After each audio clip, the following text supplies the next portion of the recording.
Hi. So I'm Kartik. I'm a postdoc here at the Technion. I did my PhD at Berkeley with Yehuda Kalai, who was later also here. And currently I'm working with Yael Alvail, who's here. I'm not a historian. My work is in computing and architectural representation. That's my area. But Yael is a historian. And this is a collaboration between the two of us. As in, it is a disciplinary collaboration between the two of us. She's actually my employer right now.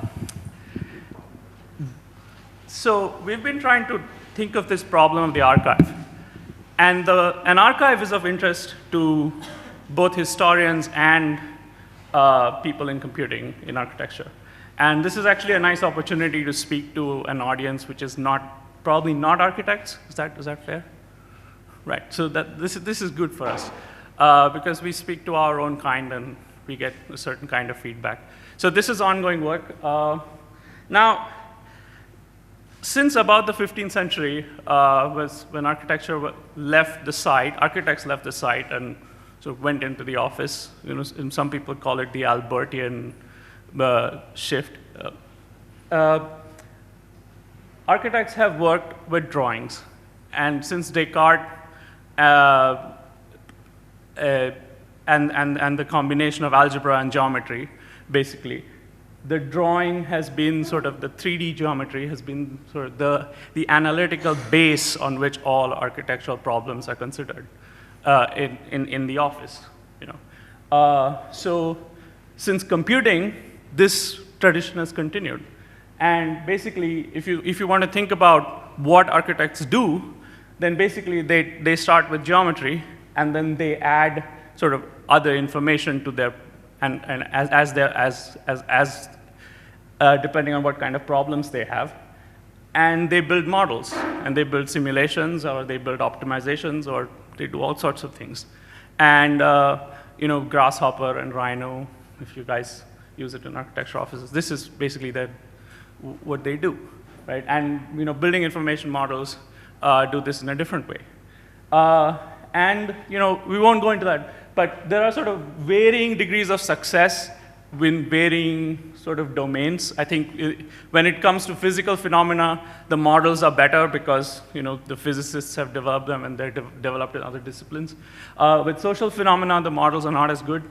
But I mean, generally, this is the general pattern of how you represent problems and how you represent design problems and how you solve them and what kinds of problems you can analyze. And with computing, this has, this capacity for analysis is being extended within the last 2 or 3 generations, I would say. And it continues to be extended. So, but this is the general pattern. You know, you have some data and you have some sets of rules which comes from, you know, acoustics or finite elements or whatever, and you perform an analysis and you get an answer. Now, the archive is an interesting problem, you know, because the archive is a selected collection of objects. It's a curated collection of objects. And so it involves both data and rules, you know, to produce answers, right? Now, the archive also has sort of significance for, you know, our ability to make sense of the world, because archiving involves classification, categorization, taxonomy, and other kinds of abstractions. You know, now, in architectural history, there's a long tradition of this. It is a slightly eccentric tradition seen with today's eyes in architectural history, but nevertheless, there is a long-standing tradition. And you know, the survey course in architectural history, which you study if you study architecture here, is basically based on some form of canonization. They build a canon of buildings. These are the buildings which constitute architecture. And the survey course is made up of these buildings. And there have been over a century many efforts to build this canon and extend it and find new ways to curate the canon, so to speak. Others have tried it too. You know, this is sort of Charles Jenks's effort in 20th century. Others have tried it too. You know, Kevin Lynch tried it from the point of view of perception. structure, morphology, patterns. People have tried to organize the world, to put it very generally. And this involves classification, taxonomy, hierarchies, and all sorts of things. But this has all happened up till now, until recently, in a data-scarce environment. It's very, very difficult to draw every building in the world, or even to draw most of the buildings in the world. So a lot of this theorization happens in the absence of a vast data set. And actually, this is sort of in statistics, there's this idea that most of the methods which have been developed over the last 2 centuries were developed for data-scarce situations. And now, with big data, you have to develop new methods for sort of vast amounts of data, right? Yeah. So similarly, with the built environment, we now have these huge archives of pictures, right? So this is just an example. And we have systematically collected archives of pictures, right? So imagine being an architectural historian or a scholar of the built environment in the year 2050. If you were doing this in the 90s, you could look up very well-organized archives. You could go to the state archive. You could go to some private archive. You could go to the university archive. And that's basically your source. That's basically your data that you're working on. How does a historian of 2050 do historical research about the built environment in the 2010s or the 2020s, given that millions and millions of pictures are being produced every day for maybe a decade now, right? And Google is collecting this systematic record. I mean, you can think of all the problems of centralized big data collection, but it's there, whether you like it or not. So what we are interested in is how do you think of constructing archives? How do you build a method to construct archives, right? So this is sort of broadly the problem. And the solution is to sort of, to think of learning methods, because those work well. And I won't go into this. This is an audience familiar with these problems, right? But since about 2012, image classification problems have been dealt with far more successfully, and every year they're dealt with more successfully using, basically convolutional neural networks.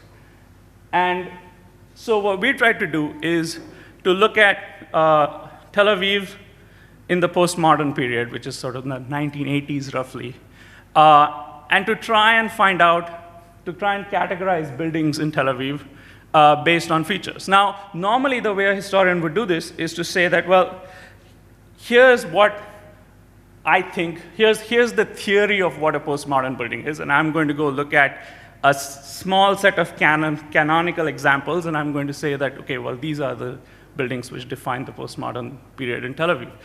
But there are lots of buildings in Tel Aviv, so is there a more systematic way to do this, right? And given the vast data set that we potentially have access to, is there a way to do this? So my colleagues in history, they came up with a system of features, and this is sort of a preliminary system of features based on their analysis. And what we tried to do is we tried to create basically a representation system where we sort of train a model for every feature. And what this lets us do is to be able to get combined results, right? So if I have, say, 10 features, and if I ask the model to tell me about one particular building, and it tells me, well, it has 7 of these features, and in another building it tells me there's 4 of these features, then sort of it gives you a method to analyze these approaches, right?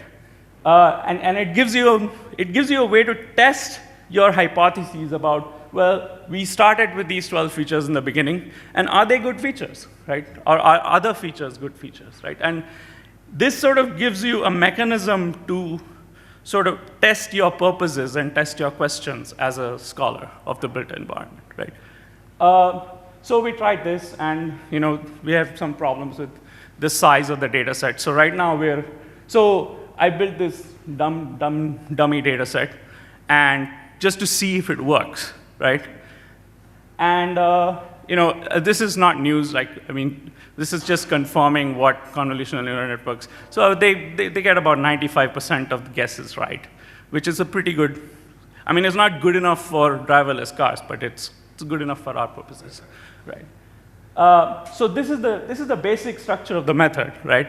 So you have a vast data set, which if you can harness, you can have some features of. This is sort of a mechanism for curation, in a sense.